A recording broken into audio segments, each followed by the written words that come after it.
I switched to M1 in 2020, and I'm really glad that I did. I think that you should do the same if you want more automation, more simplicity, and more control over your investments. Hello everyone, my name is Zach, and welcome to On Cash Flow, where I help you become a master of your own cash flow. Now let's get started. Let's go back to the very beginning, to where it all started. Okay, not really to where it all started, but where I started investing. And the year was 2013, and I opened up my first account at Fidelity Investments. That is where I started my investment journey, and I started my path to financial independence. However, around year 2020, I actually switched all of my investments into M1. At the time, they called it M1 Finance. So that gave me a full 7 years of investing at Fidelity before I made the switch. And my goal here is to convince you to do the same. I first heard about M1 in the financial independence community while people were recommending it, and I gave it a shot. And so here I am in the same community trying to give you the opportunity to do the same. And just a fair warning here, I am going to invite you to check out the M1 website. I'm going to invite you to try to open up an account at the end of this video. So please stay to the end of this video after I do some pretty good convincing on why you should switch. The biggest reason why I switched to M1 Finance was automation. Financial automation.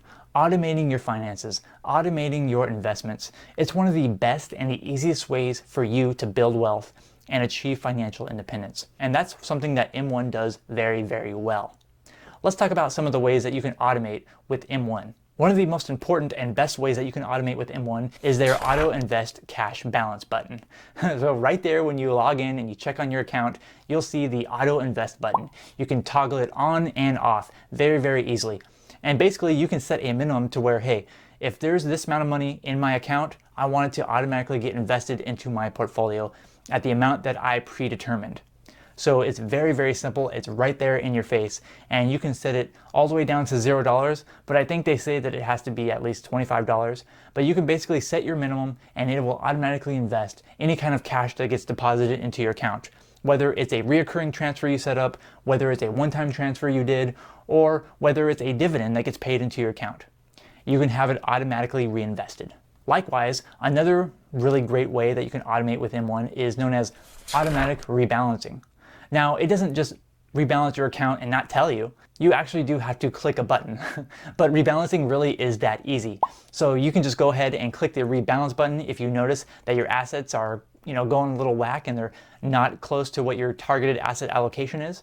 And you can go in there, you can click the rebalance button. It'll ask you, are you sure you want to do it? And you can click yes, and then it will do all the work for you. It'll sell what it needs to sell, it'll buy what it needs to buy, and it'll bring your asset allocation back to what your target is. So if you want to have a 80% stocks and 20% bonds, for example, and you have your portfolio built for that, and it happens to be out of whack where you're at 90% stocks and 10% bonds, it'll sell all the stocks that it needs to in order to buy some bonds and bring your asset allocation back to the 80-20 that you want it to be. Another great automation tool offered by M1 is what they call smart transfers.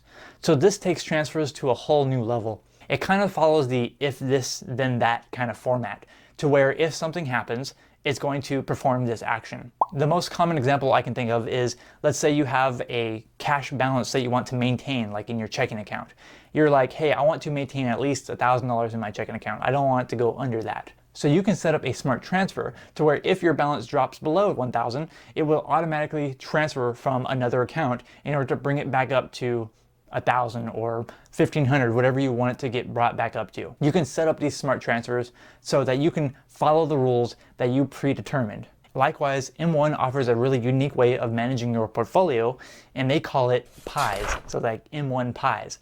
And that's basically what your portfolio asset allocation is. So no matter how many funds you have, you'll have them all within your little pie, like a pie chart. They'll take up certain percentages of that pie chart. If you're like me and you invest very, very simply, you might only have 2 or 3 funds in your pie. So you might have 80% here and 20% here, or 60, 30, 10, whatever it may be.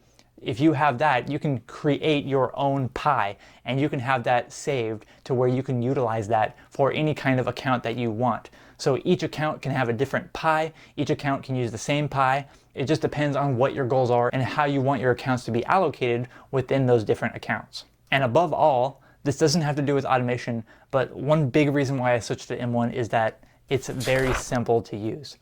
The design is simple, it's minimalist, it doesn't have a bunch of noise like some of the other brokers, like especially the one that I used to use. It's very simple to understand, it's right there, and it kind of shows with the whole philosophy of automating and keeping things very easy and simple. And while my main focus is to get you to potentially switch to M1, one thing that you also need to switch to is hitting the like button on every video that you watch of mine.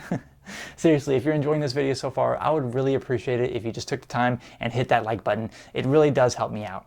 But getting back to another major reason why I made the switch was that they actually offer a checking account that you can have with the same login with your investment accounts. So they call this M1 Spend, but it's actually just a checking account. And the reason why, this is a big reason why I switched, is that it's much easier to keep everything all in one place. And if you have the checking account there and the investment account, it makes transfers between those accounts instantaneous. Also, the checking account itself does come with some really cool perks if you subscribe to the M1 Plus, like the premium account. So if you do that, then your debit card purchases get 1% back on their purchases, and the checking account itself earns interest if you have that premium account. Really quick, I want to know from you in the comments below, what brokerage are you using for most of your investments or for all of your investments, and why are you using that broker? Are you using them because that's just what you've always used? Are you using them for specific reasons? I'm really curious to know which brokerage you are using. Please let me know in the comments. But getting back to another reason why I switched to M1, believe it or not, was actually because of their margin rates and their margin account. They call this M1 Borrow. And basically it's a margin account where you can borrow against the value of your investments. Now this only applies to amounts that you have invested in a regular taxable brokerage account. Okay, it doesn't apply to money that you have invested in an IRA, such as a Roth IRA or a traditional IRA. And since I had a pretty decent amount of money in my regular brokerage account, I went ahead and took advantage of utilizing M1 Borrow and utilizing their margin. So it's basically like a line of credit that is secured by your investments. However, there's a whole big spiel on how you should safely use margin, safely use a certain amount so that you don't get margin calls and stuff like that.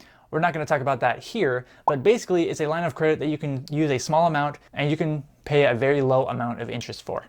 Now, the interest that you pay on M1 Borrow and pretty much all margin rates are going to be based on the federal funds rate. So the higher that is, the higher rate that you're going to be paying, and the lower that it is, generally the lower that you're going to be paying. And so I actually utilized it to pay for my first rental property down payment. So I, instead of cashing out a bunch of investments all at once and using that for my down payment, I actually utilized M1 Borrow and took a little bit from that in order to help put my down payment on my investment rental property. So for those reasons and many, many more, I honestly think that you should at least give M1 a chance. And I would really appreciate that if you checked out their website and just open up an account, put a little bit of money in there, tried it out and see for yourself, because that's what I first did when I discovered M1. And I really enjoyed it so much that I literally transferred all of my money from Fidelity, put all my investments into M1. And if you want to help support my channel, you can try them out by clicking through the link that I'm going to put in the description. I'm going to also put it in a link in the comment below, like the pinned comment. Or alternatively, you can go directly to oncashflow.com/M1, and that will redirect you to M1's website so you can check out all the tools that I mentioned here. I'd really appreciate that if you went through my link to check out M1 Finance. Thank you so much for watching this video. I'm Zach from oncashflow.com, and I hope to see you next time.